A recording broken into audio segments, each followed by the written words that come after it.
A Bíblia que conhecemos, observação, não temos os textos originais. Eu fico imaginando se os autores das histórias bíblicas pudessem ler seus livros hoje, na linguagem atual, como será que eles reagiriam? Assista esse vídeo até o final, por favor, e saiba o que foi feito com a Bíblia que conhecemos. Olá, eu sou Tina e você é muito bem-vindo a esse canal. Se gostar do conteúdo, se inscreva, deixe o seu joinha, ative o sininho das notificações para que quando eu postar um novo vídeo, o YouTube talvez te avise. Você sabia que um livro, ao passar pela revisão, ele pode perder totalmente o propósito e sentido por eliminação ou acréscimo, dependendo de quem é o revisor? Sabia, não? Às vezes o escritor até desiste de publicar devido à perda da essência que ele gostaria de compartilhar com seu público. Eu mesma escrevi uma história, um mini romance, e ao passar pelo revisor, o moço que fez a revisão, ele engravidou minha personagem e ainda deu 2 filhos gêmeos a ela. Aí a gente pensa, opa, já não sou eu o autor da história. A Bíblia que hoje tem, a Bíblia que usamos hoje tem uma história complexa e envolve várias fases de desenvolvimento ao longo dos milênios. A versão que a maioria das pessoas conhece é resultado de um processo de seleção e tradução de textos sagrados escritos em diferentes períodos da história. Aqui estão os principais marcos que contribuíram para a formação da Bíblia como a conhecemos. Número 1.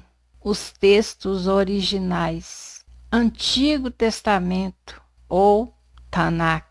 A maior parte do Antigo Testamento foi escrita em hebraico, com algumas partes em aramaico, entre o século XII a.C. e o século II depois de Cristo. Acho que é isso mesmo, mais ou menos isso. Depois vocês pesquisam para ver. Esses textos incluem os livros da Torá, os profetas e os escritos. Eles foram organizados e preservado pela tradição judaica ao longo de muitos séculos. Na verdade, esses textos sagrados são encontrados pelos arqueólogos até nos dias de hoje. Quer dizer, a Bíblia nunca foi completa, porque ainda existe textos da Bíblia por aí, sem ser encontrados ainda. Novo Testamento. O Novo Testamento foi escrito em grego koiné, a linguagem comum do Império Romano, entre aproximadamente 50 a 100 depois de Cristo. Ele inclui os evangelhos, as cartas de Paulo, os Atos dos Apóstolos e o livro de Apocalipse. Número 2. A canonização. Antigo Testamento. A formação do cânon hebraico do Antigo Testamento foi um processo longo. Muitos dos livros foram reconhecidos como sagrados pela comunidade judaica por volta do século II a.C. Embora a confirmação definitiva da lista de livros tenha se consolidado no século I depois de Cristo. Novo Testamento. No início, as igrejas cristãs usavam variedade de textos. A formação do cânon do Novo Testamento, os livros que seriam considerados sagrados e autoritativos. Foi um processo gradual. No século IV depois de Cristo, concílio de Hipona, 393 depois de Cristo, e o concílio de Cartago, 397 depois de Cristo, ajudaram a definir o cânon do Novo Testamento, como conhecemos hoje, com 27 livros. Número 3, traduções importantes. Septuaginta. Nos séculos 3 e 2 a.C., muitos judeus que viviam fora da Palestina, especialmente no Egito, não falavam mais hebraico e aramaico, mas grego. Por isso, a Bíblia hebraica foi traduzida para o grego, criando a Septuaginta. Essa tradução foi muito influente no mundo antigo e foi amplamente utilizada pelos primeiros cristãos. O Vulgata. No século IV d.C., São Jerônimo traduziu a Bíblia para o latim, criando a Vulgata, que se tornou a versão oficial da Igreja Católica Romana por muitos séculos. A Vulgata foi baseada em textos hebraicos e grego. Número 4, a Reforma Protestante e a tradução para as línguas vernáculas. Martinho Lutero. Em 1522, o reformador Martinho Lutero traduziu a Bíblia para o alemão, tornando-a acessível ao povo comum. Ele também utilizou o texto hebraico do Antigo Testamento e o grego do Novo Testamento, influenciando a forma como as traduções modernas seriam feitas. Traduções em língua vernácula. A partir da Reforma, houve um movimento crescente para traduzir a Bíblia para diversas línguas vernáculas, como o inglês, francês e espanhol, o que facilitou o acesso das pessoas à Bíblia. A famosa Bíblia de Gênova, 1569, e a Bíblia de King James, 1611, são algumas das traduções protestantes influentes.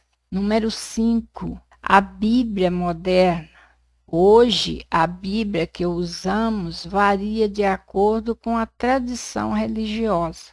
Católica. A Igreja Católica usa a versão da Bíblia que inclui alguns livros conhecidos como deuterocanônicos, como Tobias, Judite, Sabedoria, Eclesiástico, Baruque, 1º e 2º Macabeus e partes de Esther e Daniel, que não são encontrados na maioria das Bíblias protestantes. Protestante. A maioria das denominações protestantes usam a Bíblia com 66 livros, excluindo os deuterocanônicos. Ortodoxa. As igrejas ortodoxas também possuem um cânon diferente, com mais livros no Antigo Testamento do que o cânon protestante.